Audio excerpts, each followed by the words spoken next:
Hello there. I'm Scotty. You're not. Welcome back to Tubi Tuesday.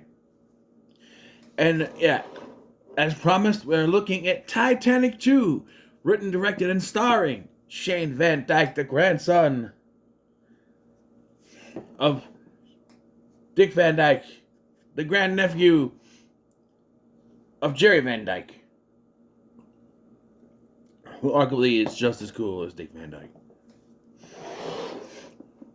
Well, he can never be as cool as Dick Van Dyke because his name is not Dick.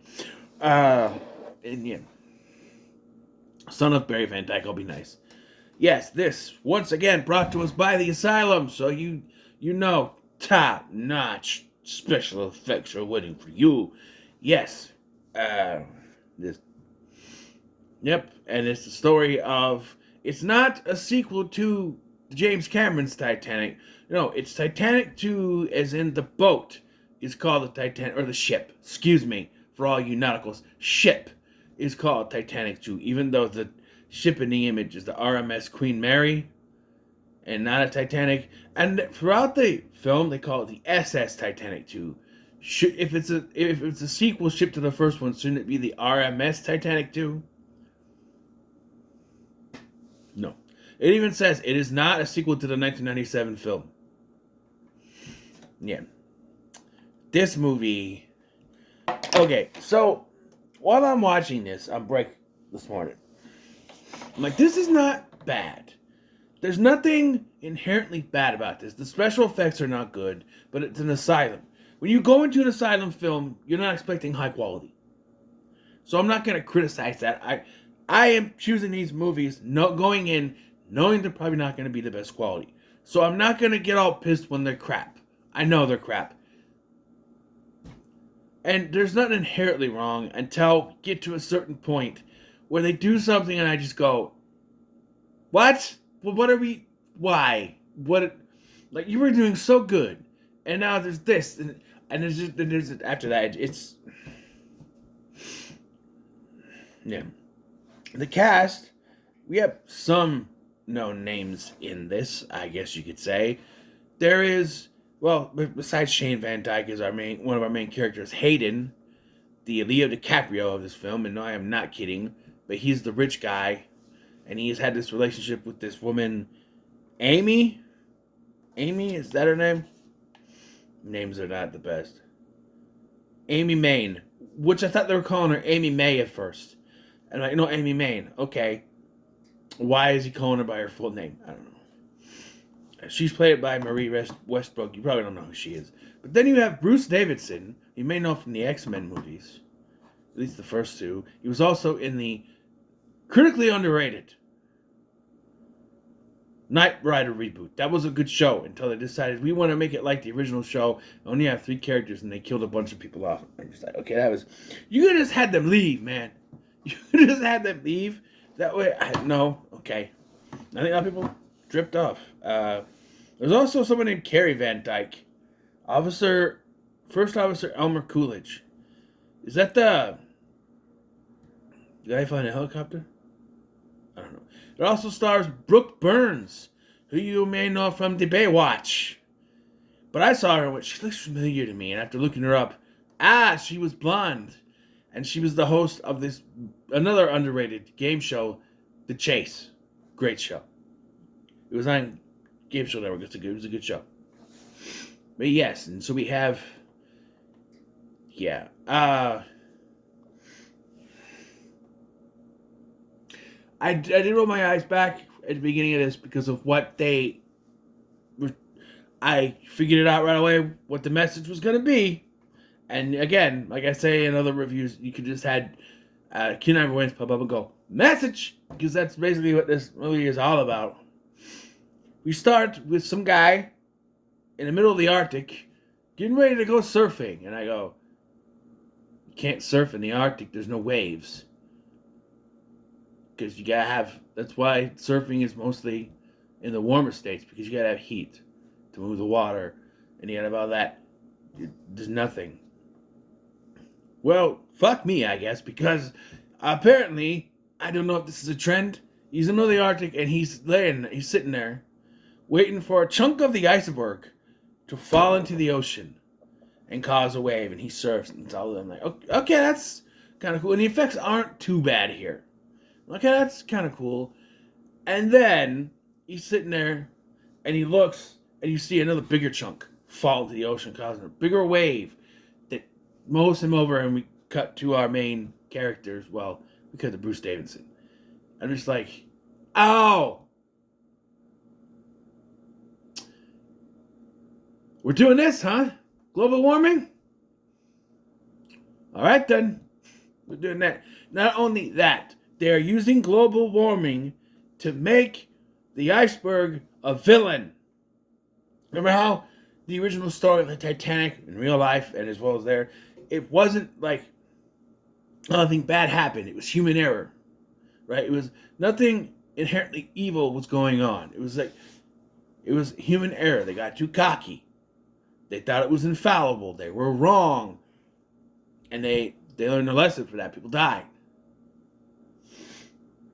Here, they're outright saying that nature is causing the glacier to become the villain of this movie. That global warming is turning this glacier in the middle of fucking nowhere into a villain. Because I'm like, what? Okay, but then we don't get that till later.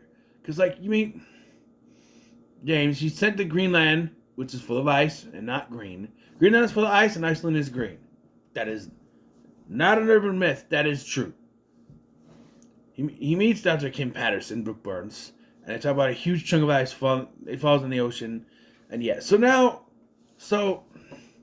this came out in 2010, but this takes place canonically in 2012.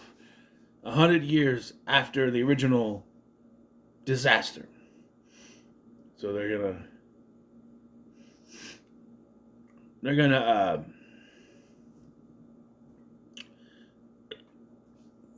set sail because of that.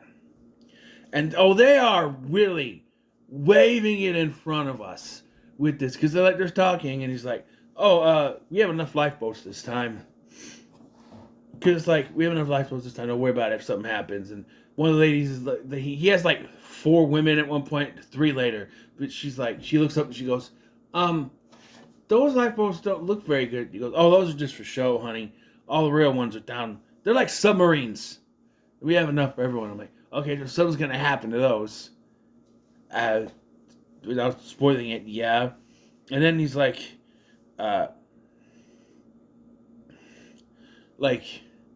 don't worry, we're not even going near the ice area. We'll be fine. I'm like, something tells me that's not the case. We're not gonna be fine.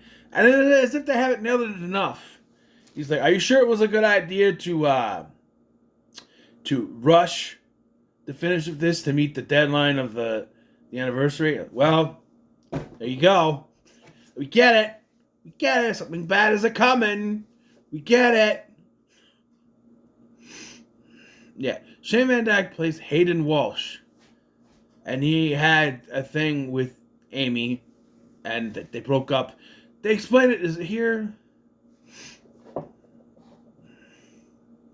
No. Something like he took off, and she, I don't know. And Amy is a nurse along with her friend Kelly.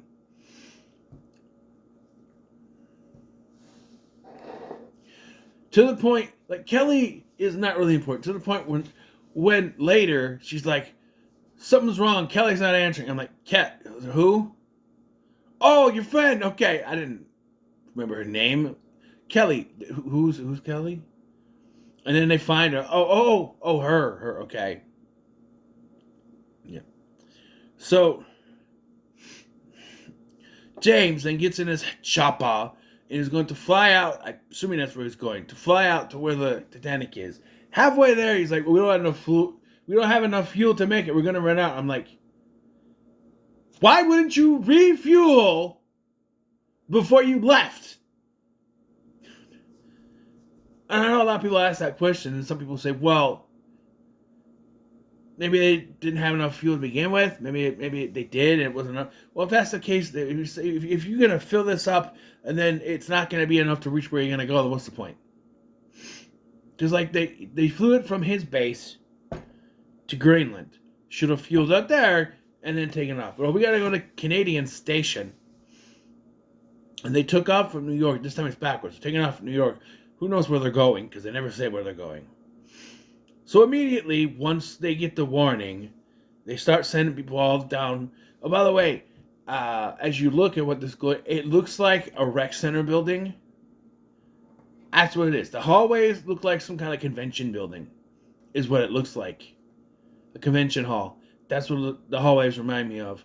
And then you get to this, supposed to be a giant ballroom, and it looks like a dance hall at a convention or something, like a dance hall.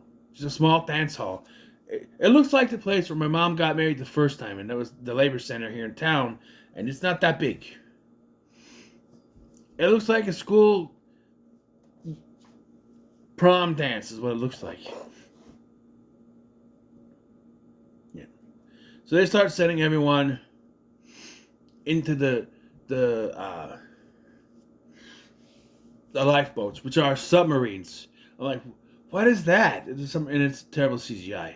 I'm just saying, it is. But you expect that with a asylum production. But yeah, and you see somehow we're supposed to believe that when the big chunks fall into the water, the waves are somehow big enough to reach all the way to the ship from the North fucking Pole, from the Arctic. It's supposed to reach from the Arctic. I guess if they're in New York, it's closer, but how big are these waves that they'll make it from the Arctic to New York to the Atlantic? I guess the Atlantic Ocean. I don't know. I don't know. I really don't know. So it rams into the ship, and of course it takes out half of the lifeboats, because of course it does. And then they have to get out with the other ones, started bringing women and children. There's this asshole who keeps showing up throughout the movie doing stuff. I like how he gets his, getting punched in the face, trying to, let me in! Knock him down.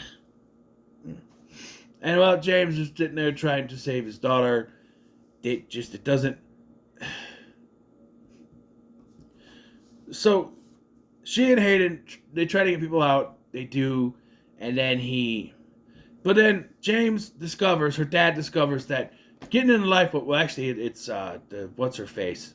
The Brooke Burns character, Patterson, Kim, who discovers that actually getting in a lifeboat ain't a good idea. So not only have they said, we're taking out half the lifeboats, now it's like, it doesn't matter if you get in a lifeboat, because this wave's going to, and the ice can hit them, and everyone's going to die anyway. But these are not, and like I said, I've read this stuff before.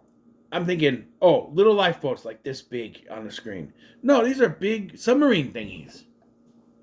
And it's still, I guess, big chunks of ice. Yeah. And the other lifeboat rents are crushed, so they're stuck. And they have to go find Kelly. And again, like, And they find her. And there's like a file cabinet thing on her. This is where I lost it. This is where I was like, okay, this movie's not bad. It's doing pretty good. And then she's injured. She's got a thing on her neck, and she's gonna bleed out. And then, okay, we need a bandage. She's looking, bandage. She then turns to Hayden and goes, "Give me a credit card." I'm like, what? Give me a credit card. We gotta tape it so that the bleeding stops. I'm like, how the fuck does that help? No, they duct tape it looks like masking tape. Maybe it's medical tape. I don't know, but they tape a credit card to her neck and say, "That's it, let's go." Why? Another tsunami happens, and due to too much, because he's like, that's another thing. It's like, we haven't fully tested the engines yet. Okay, we get it. This is going to be doomed, no matter what they do. So they try to turn it, doesn't work. One engine goes out, and they try to press on the other ones, and then it fucking explodes. Yeah, and you remember in the original movie how the captain went down with the ship and it was all stoic. They start with that. Then he just gets exploded by the thing. Well, that's not as sad as that one. It's supposed to be more action-packed anyway, right? Some passengers and crew die, of course, and the captain will, however. There's a big fire now, and I like how he calls her to warn her about the lifeboats, and she doesn't answer the phone. She's not able to get to the phone, and she never listens to the message.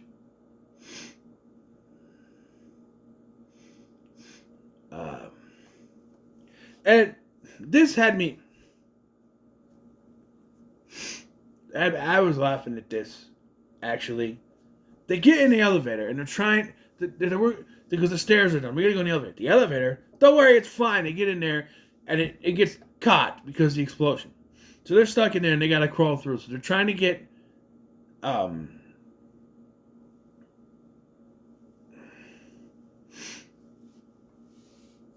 Amy to go through. And she's halfway through and it's starting to move and he can't get the things. Like, it's going to crush, we got to do something. She eventually gets through. After she gets through, the thing bursts. And Kelly just, for some reason, falls into the door and gets smushed. I'm like, how? Huh? And they make a big deal about it. They're like, we weren't able to save her. I'm like, well, what happened was fucking stupid, but okay. So they get out of there only to find what I could only just think that in the script was much more intimidating than it was. It is an electrical wire in some water. And we can't walk on it. Keep in mind, the entire floor is flooded with water. And they are about 5 to 10 feet away from this. And he sees it, and we can't touch it. We gotta climb up here. It's a little puddle of water on the floor. And it's just this wire that keeps going. Looks like someone's off screen doing this. With it. And it's like, well, if you got rubber soles on your shoes, you'll be fine. Because that's the thing. Like, we can't go in, we'll get electrocuted. If you got rubber soles on your shoes, because it's a puddle. If you got rubber soles on your shoes, you'll be fine. It's insulated for that.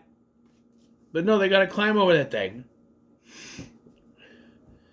And they end up in the water. It capsizes. They end up in the water. They end up in a diving facility. There's some guy trapped. They're not able to save him. Apparently there's only one oxygen tank and scuba suit. Because of course there is, because our hero has to sacrifice himself for his love. Even though their love story has really been nothing this entire film. One thing good I can say about this is it's not as long as James Cameron's Titanic. No. And so I do like this. He's like, we can't go, you'll drown. Yeah, but you can give me the sword, you could resuscitate me. I'm like, that's not how that works. If your heart stops, if you drown, and your heart stops, you cannot resuscitate someone like that. It's only if they lose consciousness. But if they don't get you up there in time, and your heart stops, then there's really no way for them to do it unless they have the paddles, which they do not. So, yeah, so they give each other a smooch, and he tells them to resuscitate him should he drown before they rescue it. Again, if his heart stops, then there's really no way to do that unless they have the thing, which they do not. Then Bruce Davidson arrives to rescue them. The helicopter runs out of fuel, so going to the Canadian station, I don't even went there to refuel, and crashes as Patterson gets in the light raft. She jumps out. First of all, this guy, he's like, okay, put the raft out there. She throws it in the water. It's not inflated yet. Jump, go jump. I'm like, it's not inflated yet. But she jumps out into there. Right? The Titanic finally sinks, which it takes quicker than the other one, so I don't know what made it sink quicker. Because then they say it took 3 hours for the thing to sink, and here they say it took 1 hour. That it's going to sink within an hour. I'm like, that's not okay. So Amy and an unknown number of injured passengers whom Hayden had ordered to go take his helicopter in earlier are the only survivors. Hayden is unable to be resuscitated because he's dead. His heart stopped. Like I said, I don't have a thingy. And if they did, it would chuck everyone in the water. So, yeah. So they're saying everyone who was in a lifeboat died. Really? Even the ones that started going out before the big wave hit, they didn't make it. It's the only known survivors. I know it just ends because it went to an ad on Tubi, and then when it came back, it went to a different movie. So the movie was over. So it's crap. But I was entertaining crap, I guess. The only thing that really made me lose my mind was the credit card thing. What? Why? Did they not have a prop? Right? Was her going, where's the Avengers? A real thing, and they just had to make a snap judgment. They didn't have props for that. And they just had a credit card? Really?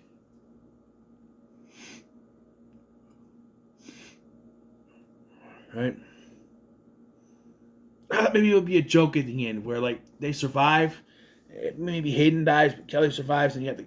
I have Hayden's credit card. No.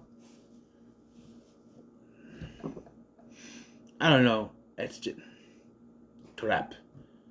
But I'll give it a middle of the road because I did find it enjoyable. The only thing that took me out was the credit. A credit card bandage out there.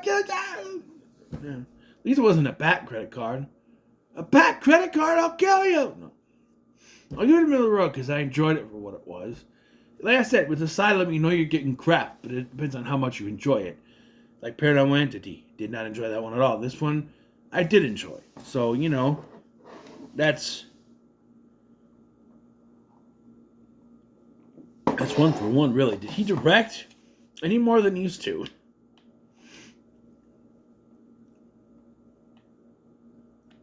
No making credits. He directed The Day the Earth Stopped. Well, he wrote it, never mind. Director, Paranormal Activity, 6 Guns. What's 6 Guns? American West directed video for The Asylum. To exact revenge on the men who killed her family and are with her, Selena Stevens. Enlist bounty hunter Frank Allison, played by Barry Van Dyke. Teach her the art of gunslinging, gunfighting. This feels like a ripoff of the Quick and the Dead, or a Western version of what's the movie with the baby, $1 Million Baby?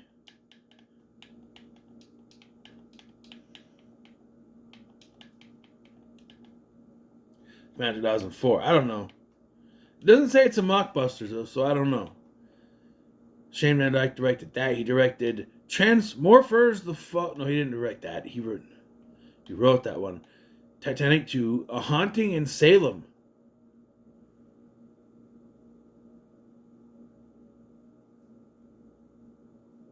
In 3D. And he wrote Chernobyl Diaries. I liked that movie. He also wrote Into the Dark horror anthology series. Episode They Come Knocking. I didn't watch that one. Don't Worry, Darling. He wrote Don't Worry, Darling with... Okay. Based on a spec script by brothers Kerry Van Dyke and Shane Van Dyke. Okay then. No wonder that movie didn't do very good. Though if they change it. The Day the Earth Stopped, he wrote. I wonder what that's supposed to be a mockbuster of. C. Thomas Howell, mockbuster of the 2000 remake of The Day the Earth Stood Still. Transmorphers Fall of Man, which is a mockbuster of Transformer Revenge of the Fallen. Transmorphers. Maybe that should be the next one I look at. We'll see. So what are your thoughts on Titanic 2? Let me know in the comments below. Like, share, and subscribe. Thank you for watching. I'm Sky, and I'll see you in the next one.